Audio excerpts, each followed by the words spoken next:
では、後半に行きたいと思います。はい。このメニューを見せます。そうですね。はい。はい。あれですね。あ、これじゃないか。すみません。こっちじゃなくて、もう一回つけ。でも今ちゃんと映ってるな。はい。今映ってました？はい。じゃあ今のでいいか。はい。じゃあこれで、検察問題。そうですね。検察、うん。酒接待事件、はい。チャンネル A 事件、は検い。察改革まとめという感じですね。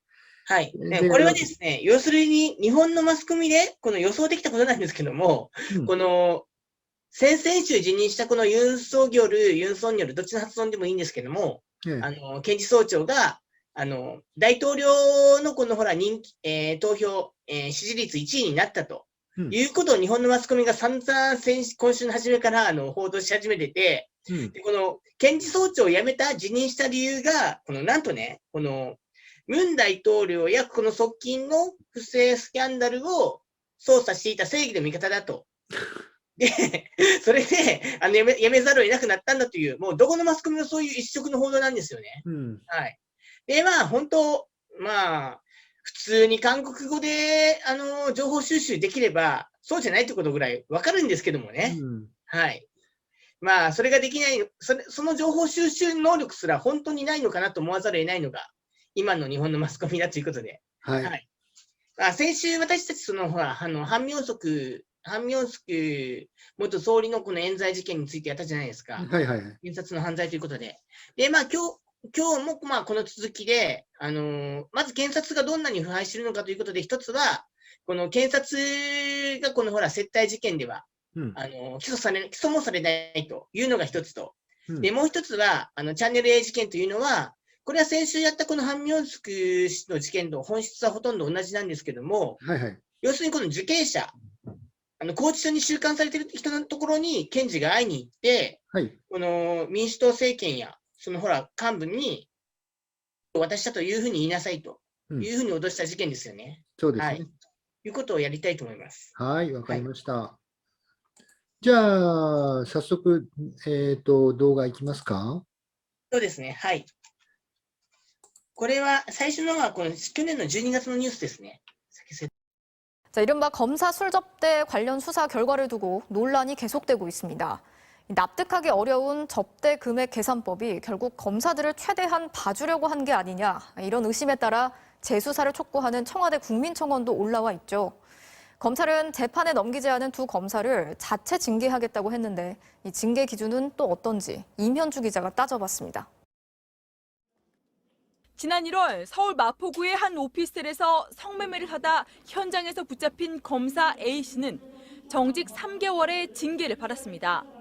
경찰이나 일반 공무원이었다면 규정에 따라 파면이나 해임 처분될 수 있었지만 검사인 덕에 공무원 신분을 유지했습니다. 지난해 만취 상태로 운전하다 적발된 서울고검 소속 B검사는 고작 견책 처분을 받았습니다. 당시 박상기 법무장관은 횟수와 상관없이 징역형을 구형하겠다고 할 만큼 음주운전에 대한 경각심이 높았는데도 솜방망이 징계를 받은 겁니다. 각종 접대와 향응을 받는 비위 사건도 사정이 별반 다르지 않습니다.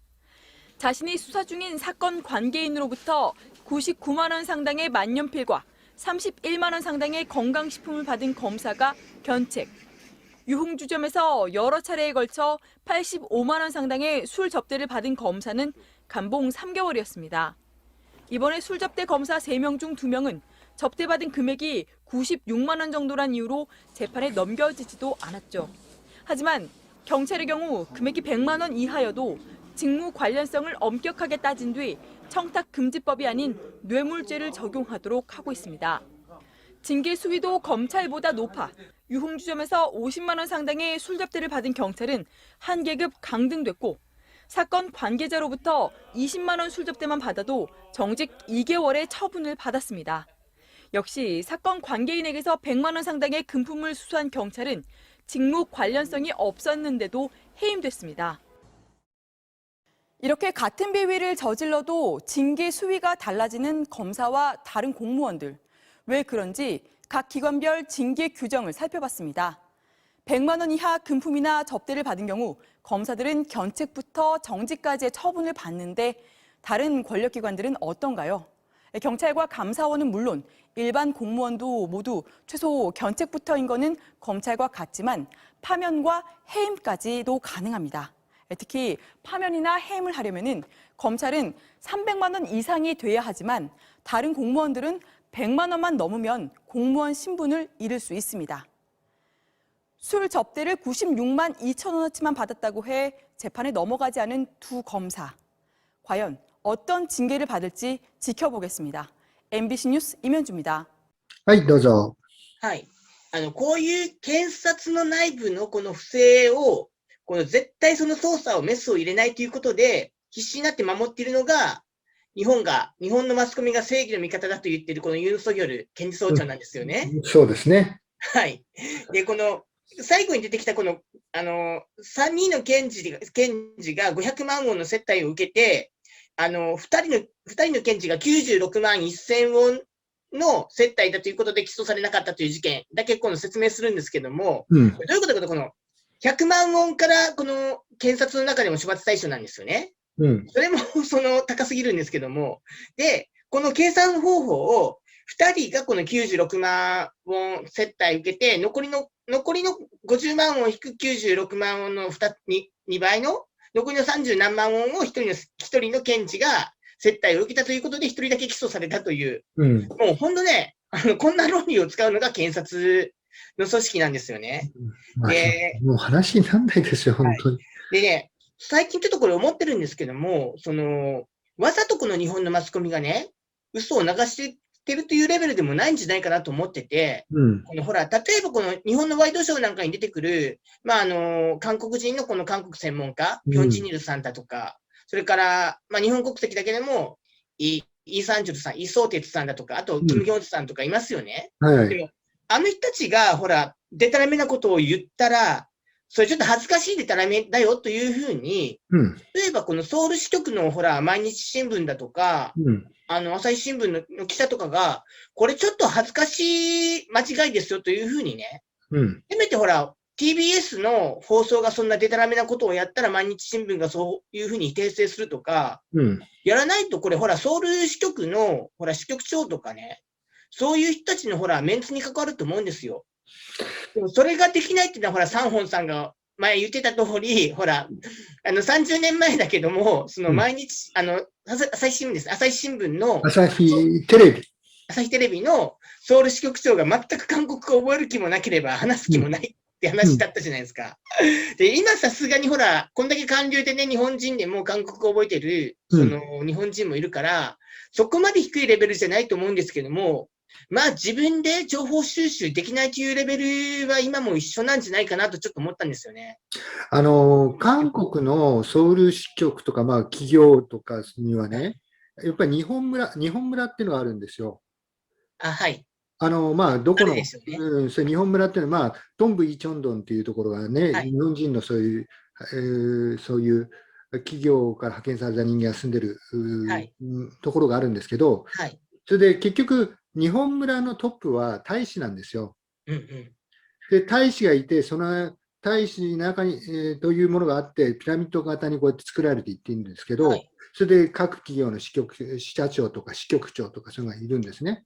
それで、そこにやっぱりね、君臨している人間がいて、それが黒田勝弘ですよね。そうですね。黒田勝弘氏と、前で言うと武藤さんもそうですよね。そうです。はい。それで、今はもう通例となっているのが、毎週水曜日か木曜日、毎週なんですけど、新任の、日本大使が来ると、毎週ゴルフ一緒にするんです。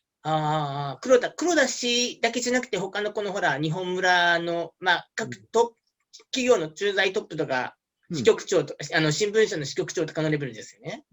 まず、だから4人で行くけど、結局、盗聴されないという環境を作って、それで新任の大使が行くと、黒田勝弘がもう毎週ゴルフ行って、それで教育するんですよ。それで黒田勝弘が中心になって、日本村が動いてると思うんです。特に報道ですよね。まあ、それは、黒田氏の影響はむちゃくちゃ強いなとは思っていましたけどね。だから、韓国の新聞とかで一回追っかけてて、黒田勝弘言ったら、毎週、武藤じゃなくて、新任、大使が来ると、もう教育係として、動いてるんですよね。はい。それでもう、黒田勝弘氏は、産経新聞の支局長をもう30年ぐらいやってた人ですから、今でもいるでしょうな、まあ、名前は変わってるでしょうけど、はい、今でもソウルに住んでますからね。はい。はい。まあ、でもいずれにしても、まあ、これ、韓国側から見れば、この日本のマスコミがこんだけ嘘ばっかり報道してるのは、わざと嘘ばっかり報道してるにせよ、わからなくて報道してるにせよ、もうサンキューもっとデタラメやってくれっていう状況ですよね。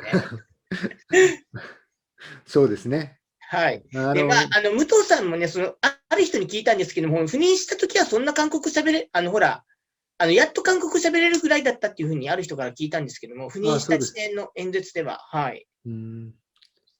まあ、その時武藤さんが大使になった時、痴漢派っていう名前で、初めての痴漢派の人間が大使になりましたっていう報道されてましたからね。そう聞きました。もう先日ね、ほら 3.1110 周年だったんですけども、10年前涙を流して韓国のほら義援金にお礼状を書いてたってバッチリ残ってますしね。そうそう。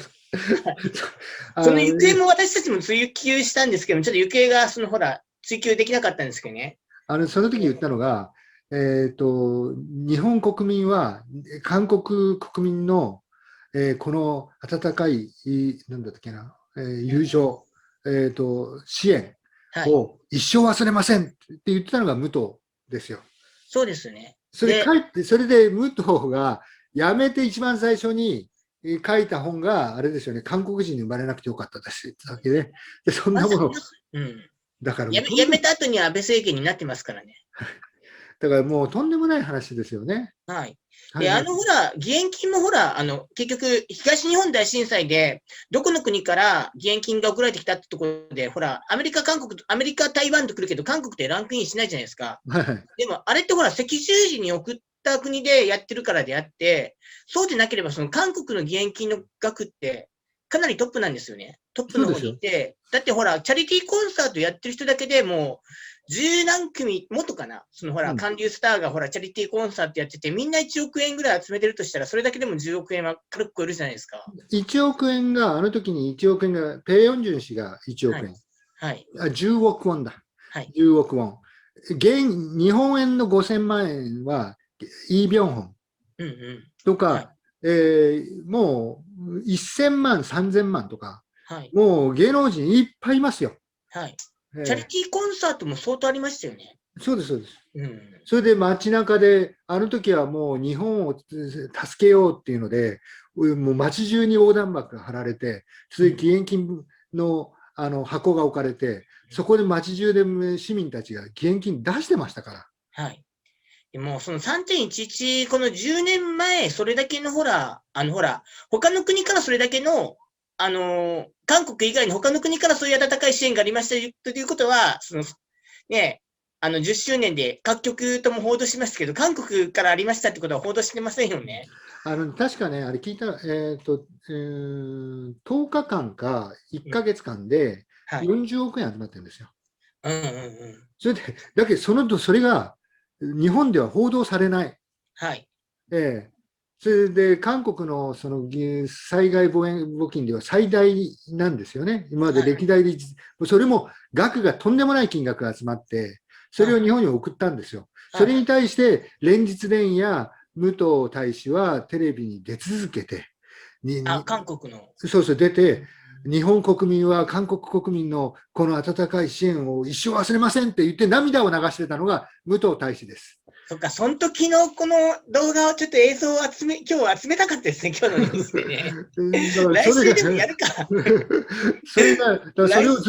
それをもう10日連続間がテレビかなんか出て、それをずっと言ってたんですよ。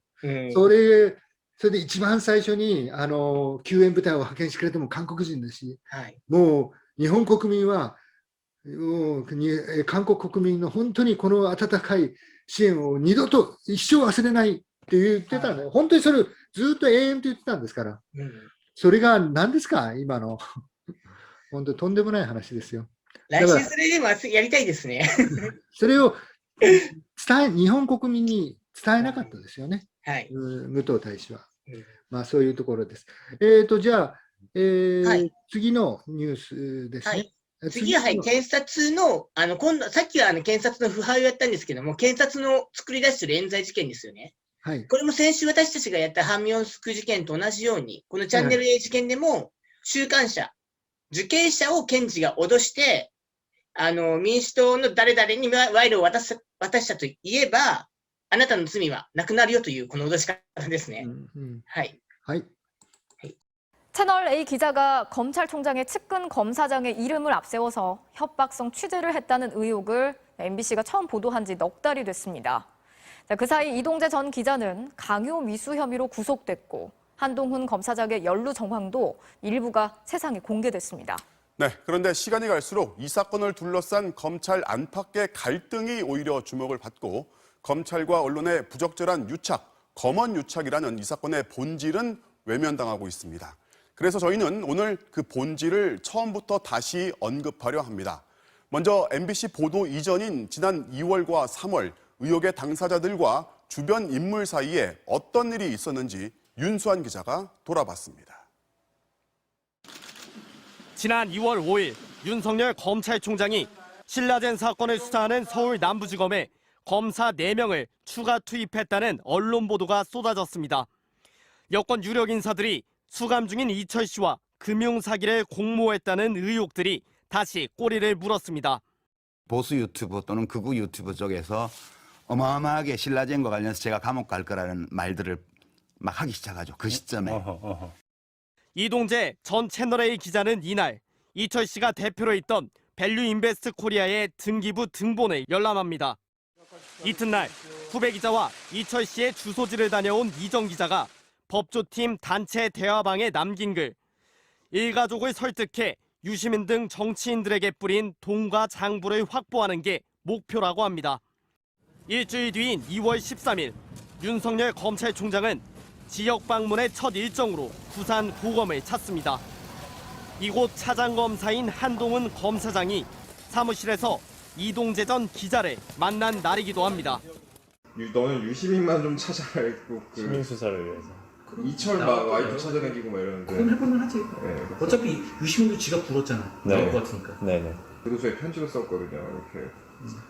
당신 어차피 그러니까. 자네들이 너 다 버릴 것이고 너 그런 거 하다가 한두 걸리면 되지.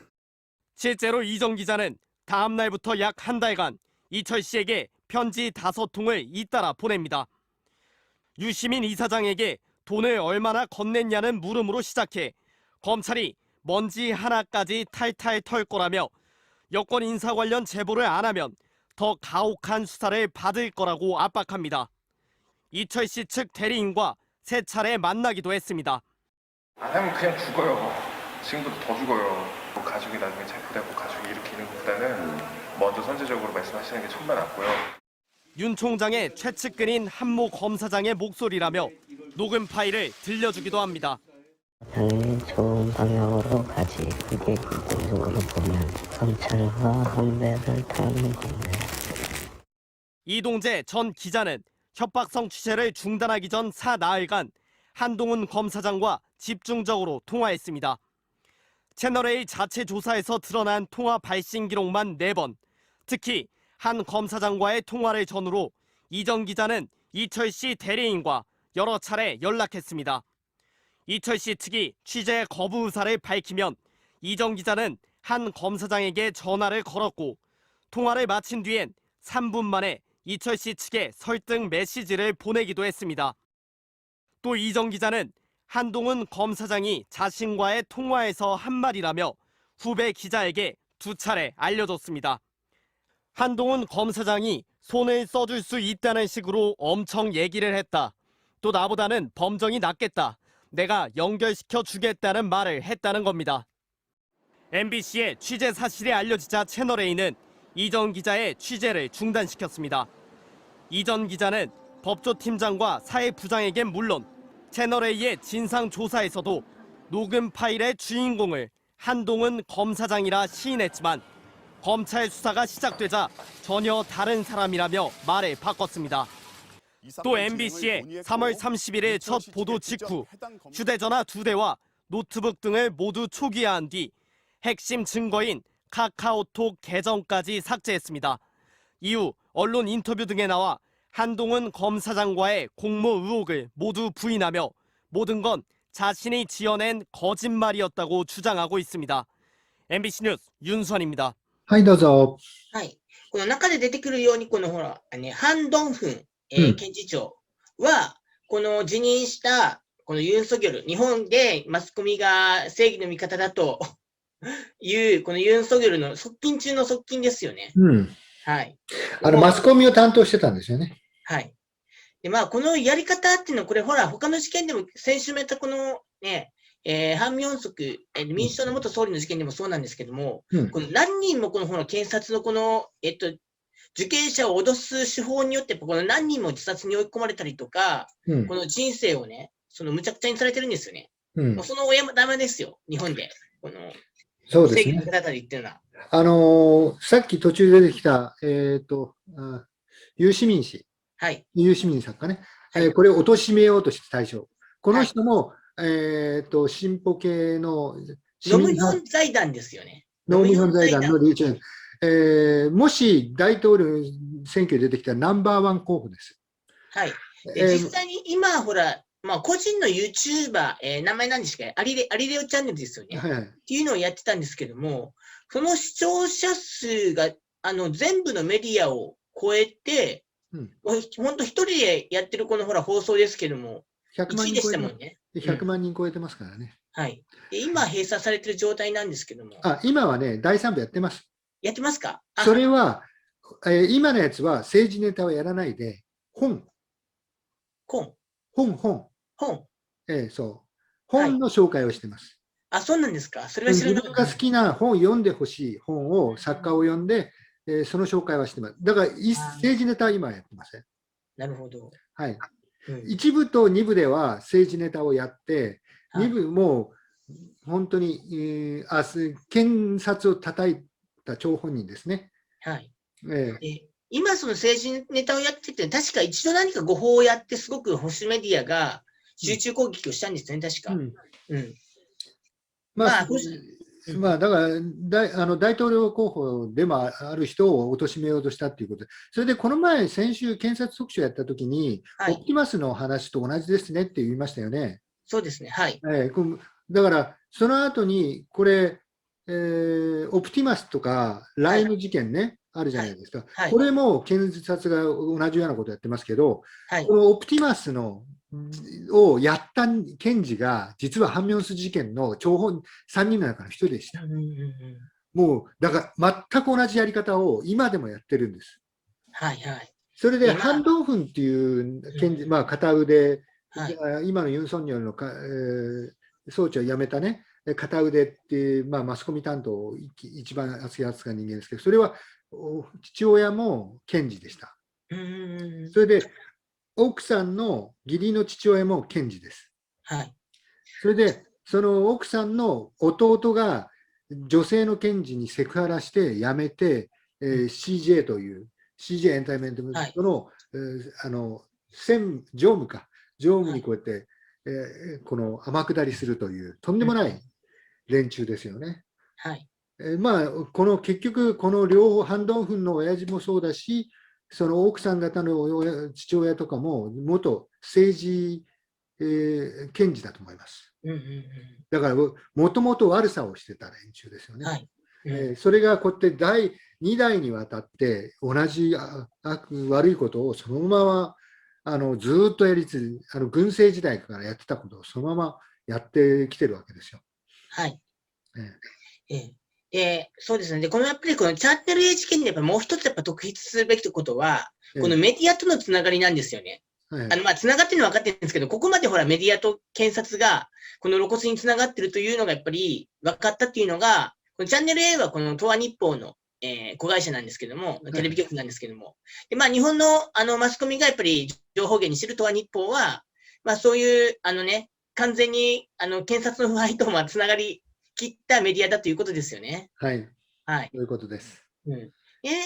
次、この検察シリーズの、これも去年の、12月に出したリバイバルなんですけども、はい、この検察改革の第一次検察改革で、この高位公職者、捜査書を作ったということを、今どういうふうに、ムン政権がこの検察を改革しようとしているかという方向性について、まとめたいと思いますね。はい。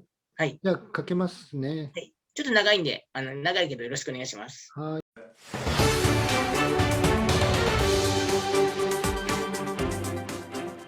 검찰, 경찰, 국정원, 범죄를 수사하고 촉수 같은 정보망을 가동해서 민감하고 은밀한 정보를 수집하는 권력기관들이죠. 그럼 가지고 있는 힘만큼 누군가의 견제를 받고 있을지 그렇다고 자신 있게 답할 수가 없을 겁니다. 지난주에 이 세 권력기관의 힘을 분산하고 서로 견제하기 위한 법안이 잇따라 통과했는데요. 앞으로 무엇이 어떻게 달라지는 건지 김재경 기자가 보도합니다. 13차례 성접대, 특수강간 혐의까지 받았던 검사 출신의 김학의 전 법무부 차관. 7년 전 경찰은 김 전 차관에 대해 10차례나 영장을 신청했지만 검찰은 모두 기각하고 무혐의 처분했습니다. 5년 만에 이루어진 재수사. 하지만 성접대 의혹은 범죄로 인정되지 않았습니다. 공소시효가 지나버렸다는 이유였습니다. 2년 전 스폰서로부터 성접대를 받은 혐의로 고발된 김형준 전 부장검사. 검찰은 김 검사가 접대부와 호텔에 들어갔고 접대부가 돈을 받은 사실까지 밝혀내고도 기소하지 않았습니다. 최근 불거진 라임 검사 술접대 사건에서도 검사 3명 가운데 1명만 기소됐습니다. 검사 성매매법, 검사 접대법이 따로 있냐는 얘기가 그래서 나왔습니다. 범위를 넓혀봐도 지난 5년 동안 검사의 범죄가 실제 기소된 비율은 0.1%뿐 일반 기소율 42%와는 크게 대조됩니다. 국민적 의혹이 제기된 사건의 진상을 철저히 규명하지 못하여 사법적 판단이 끝난 후에도 논란이 지속되게 한 점에 대해 무거운 책임을 느낍니다. 국정원 개혁도 오랜 과제였습니다.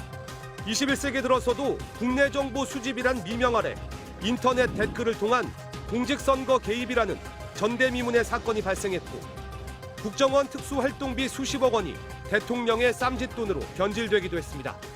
서울시 공무원 간첩 조작 사건은 국정원의 대공수사권과 검찰의 기소권이 합작한 대표적 증거 위조 범죄였습니다. 국정원의 정치 개입은 절대 없을 것입니다.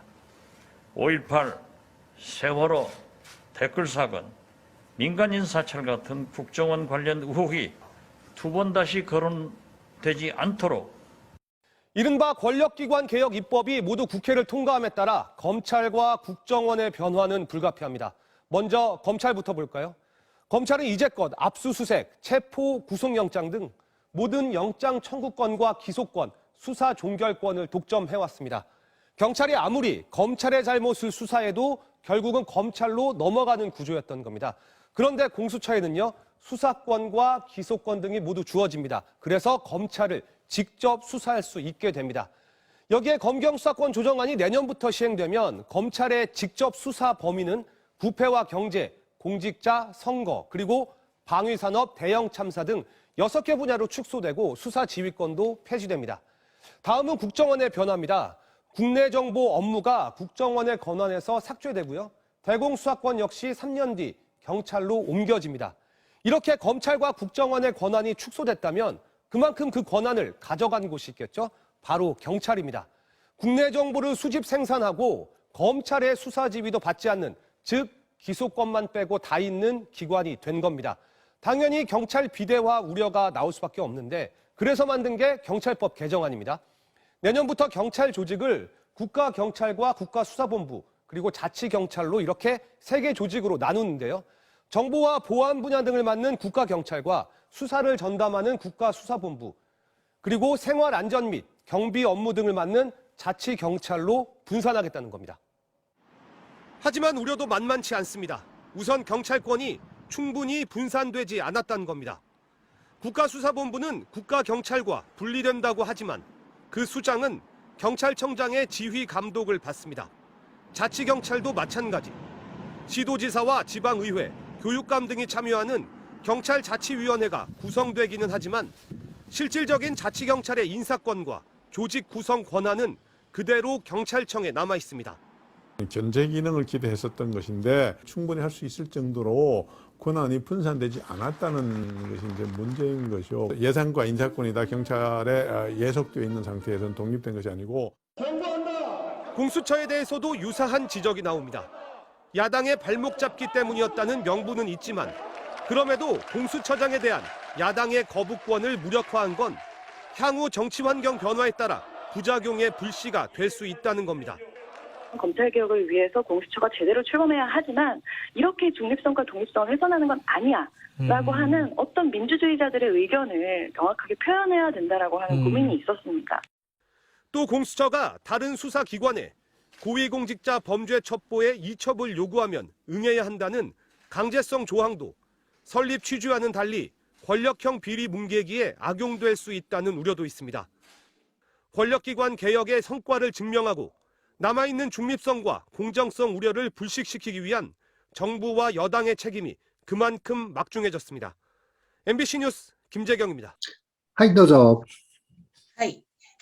今ご覧になったのは、この昨年の12月に通った、この高位公職者、公訴庁、高位公職者、犯罪処罰省、並びに他の権力機関のこのスパイ組織のあれですね、国情院や、警察のこの改革法案なんですけども、今これに合わせて第2次のこの検察改革で、検察からこの捜査権を剥奪するということをやってることに対して、このユン・ソギョル検事総長が反発して辞任したわけですよね。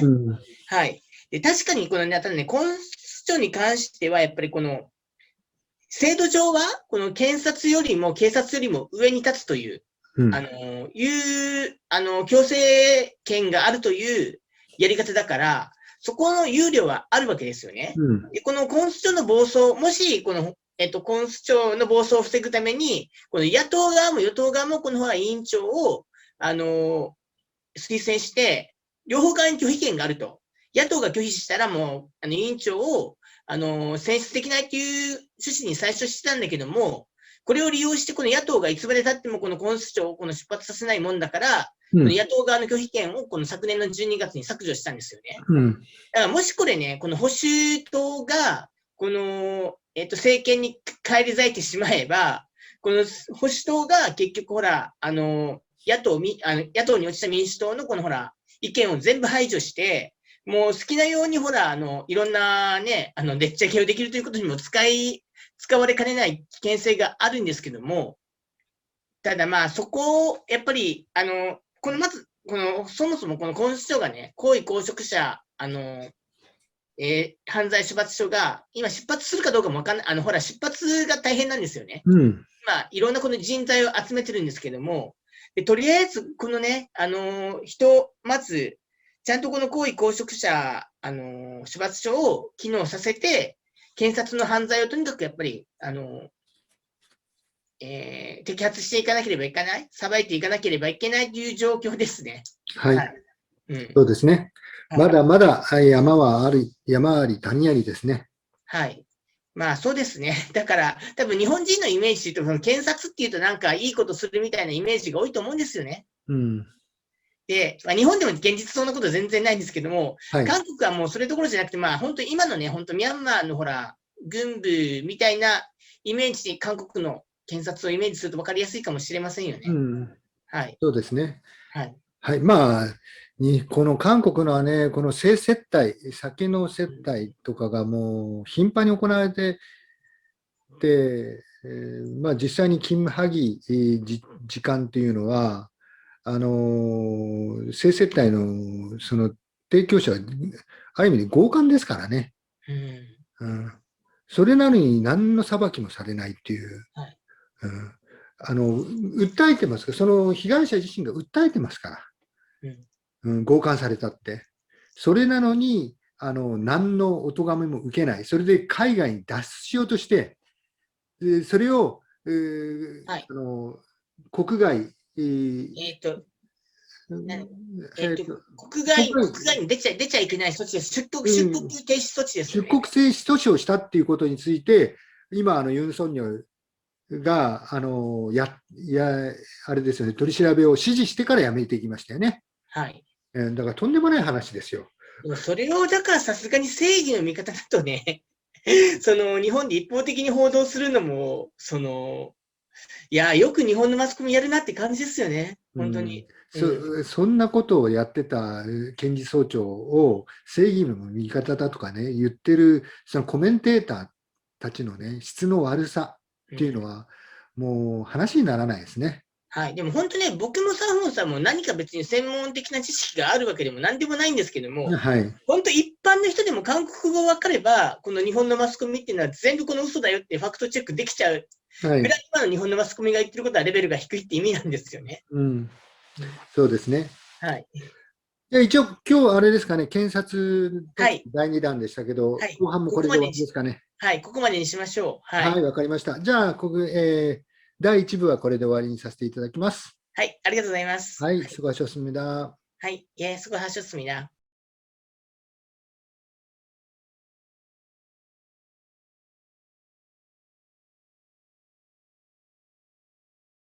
I hope that you take this in that spirit, and that as this item goes forward, which I think it will go forward and it will pass at the board, that you use the opportunity of the monument or the statue as a way of coming together, because I think that we have more in common than we do differences. I do want to address some of the members of the audience that came here, though, and spoke to deny what happened. And I say this with a great deal of love and respect, but shame on you. Shame on you. Shame on you for denying what happened, and shame on you for the personal attacks on this woman, Grandma Lee, who had the courage to fly from another side of the world to come here to speak her truth.